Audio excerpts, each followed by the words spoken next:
అధ్యక్షుడు డొనాల్డ్ ట్రంప్తో పాటు అధికారులను అతడు లక్ష్యంగా చేసుకున్నట్లు తెలుస్తోందని తాత్కాలిక అటార్నీ జనరల్ టాడ్ బాండ్లే తెలిపారు. నిందితుడు కాలిఫోర్నియా నుంచి రైల్లో తొలుత షికాగో, ఆ తర్వాత అక్కడి నుంచి వాషింగ్టన్కు వచ్చినట్లు అధికారులు గుర్తించారు. అనంతరం శనివారం రాత్రి white house correspondents association dinner కార్యక్రమం జరిగే హిల్టర్ హోటల్లో బస చేసినట్లు తేల్చారు. కార్యక్రమం మొదలైనప్పటి నుంచి అక్కడ కాల్పుల మోత మోగింది.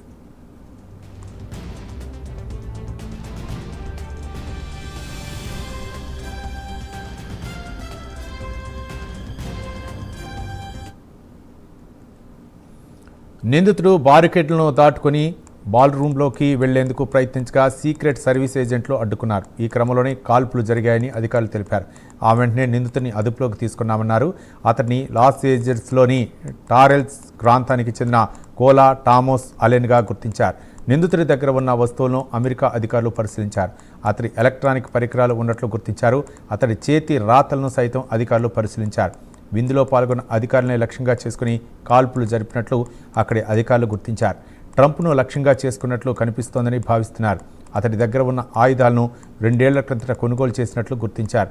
అయితే అతడు ఎందుకు కాల్పులకు పాల్పడ్డారనే విషయంపై స్పష్టత లేదన్నారు. దర్యాప్తునకు నిందితుడి సహకరించడం లేదని టాడ్ బాండ్లే తెలిపారు. అతడిపై మరిన్ని అభియోగాలు నమోదు చేసి దర్యాప్తు చేపట్టనున్నట్లు వెల్లడించారు.